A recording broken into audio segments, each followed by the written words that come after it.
네, 여수갑의 주철현입니다. 우리 농진 청장님께 좀 여쭤보겠습니다. 기술 이전 업체의 사후 관리가 좀 필요하다 이런 내용인데요. PPT를 좀 보여주시기 바랍니다. 농진청이 특허 기술 이전한 사업화 성공률이 19년에는 42.8%, 사업화 포기 중단이 40%에 달하는 것으로 지금 통계에 나와 있습니다. 물론 이게 42.8%에 달하는 사업화 성공률이 외국에 비해서 낮은 것은 아닙니다만은 이 기술 사업화에 성공한 이전 기술 업체별 매출액을 보면은 1천만 원 미만 업체가 51.2%, 1억 원 미만 업체는 무려 82%에 달해서 매출이 매우 낮습니다. 그래서 사실상 이것을 저희가 기술 이전 사업이 성공했다 이렇게 평가하기가 좀 낯간지러운 이런 형편입니다. 회장님 이거 알고 계시죠? 예. 하여튼간에 기술 이전이 성공했다는 기업의 매출 비발생 업체도 17년에는 19.1%, 18년에는 27.8%로 급증하고 있는데 이렇게 이게 이 정도 여러 가지 지표를 보게 되면 우리 농진청이 자체 개발한 여러 가지 농업 관련 혁신 기술들이 일선에서 제대로 활용되지 못하는 것이 아닌가 이런 걱정이 많습니다. 어떻습니까? 연구개발 실용성이 없어서 매출로 연결되지 못하는 겁니까? 아니면은 뭐 여러 가지 다른 기업들 이전받은 기업들의 문제가 있어서 이게 실용화가 안 되는 겁니까? 어떻게 생각하십니까? 연구 자체에도 좀 실용성이 있는 그 연구가 이루어지지 못한 것이 가장 주 원인이라고 저는 보고요. 다만 그 업체라든지 우리 농업인들이 그 기술을 받아들여서 좀 성과를 낼 수 있는 그런 부분에 정책적 지원들이 좀 있어야 필요로 하는 분들이 많다. 그런 분들에 대한 정책적 배려라든지 하여튼 지원 사업들이 좀 많이 있어야 될 것 같습니다.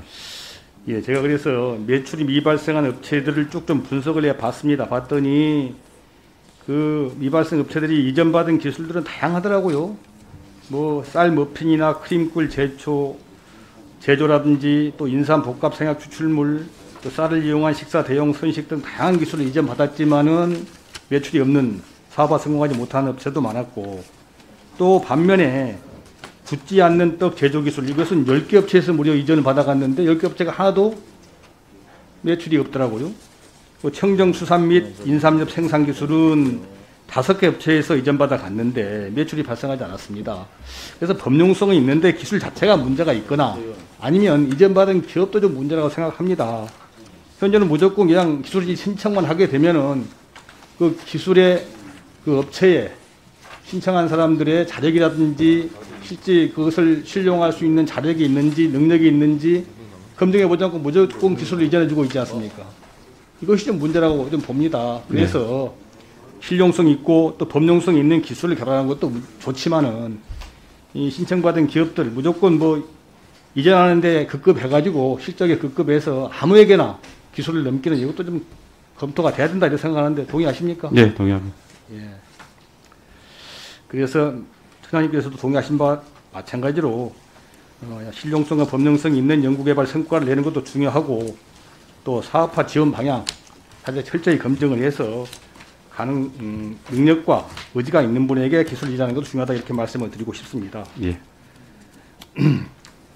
뭐 이제 이전 기술 업체에 대한 사후 관리를 실시해야 되는데 뭐 보시면 아시겠지만은 이게 국有특허권은 처분 관리 업무에 이탁이 가는 운영 효율 요령에 보면은 국有특허를 담당하는 특허청이라든지 관련 기관에서 정기적으로 보고를 하게 되어 있습니다.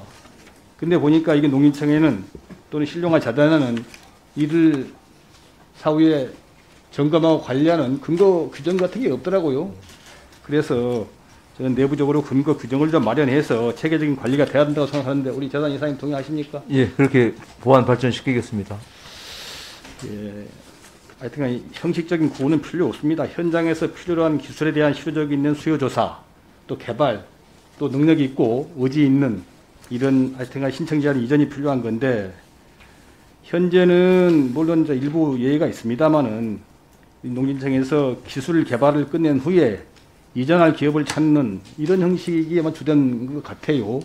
그러다 보면 아무래도 농청 이제 우리 직원들이야 또 연구 성과를 내야 되니까 실제 현장에서 필요로 하는 범용성 있는 기술이라든지 실용적인 기술보다는 연구하기 편한 이런 기술을 내놓을 수도 있거든요. 네. 다 그렇다는 것은 아니지만 그래서 저는 이게 이전 기술의 실용화, 사업화를 성공하기 위해서는 소비자와 기업의 수요를 처음부터 파악을 해서 처음부터 기업과 함께 기술을 개발하고 전용 실시권을 부여하고 또 기술 출자 활성화 등을 통해서 기술 사업화에 대한 강한 유인책이 필요하다고 생각하는데 소장님 어떻게 생각하십니까? 네, 동의합니다. 지금 사실은 기술 이전을 하면서 애로사항들이 자금이라든지 이런 부분들은 우리 일반 산업계에서는 그 기술 금융이 상당히 잘 돼 있는데 우리 이 농업 분야는 기술을 담보로 해가지고 자금을 빌리고 창업하고 적용할 수 있는 이런 것들이 사실은 잘 안 돼 있어서 얼마 전에 NH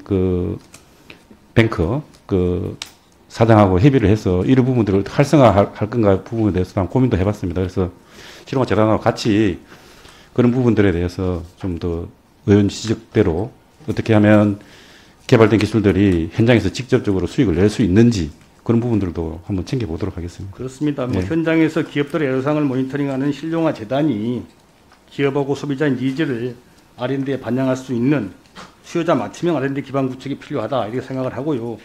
그래서 요즘 외국에서도 많이 하고 있는 R&D 초기 단계부터 연구자와 기업이 함께 달리는 코-크리에이션 모델이 대안이 될 수 있다고 생각을 합니다. 여기 동의하십니까? 예, 그렇습니다. 예.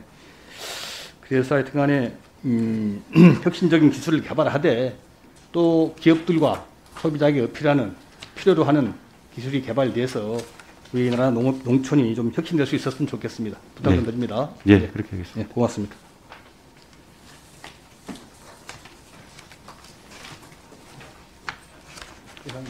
조철현 의원님 수고하셨습니다.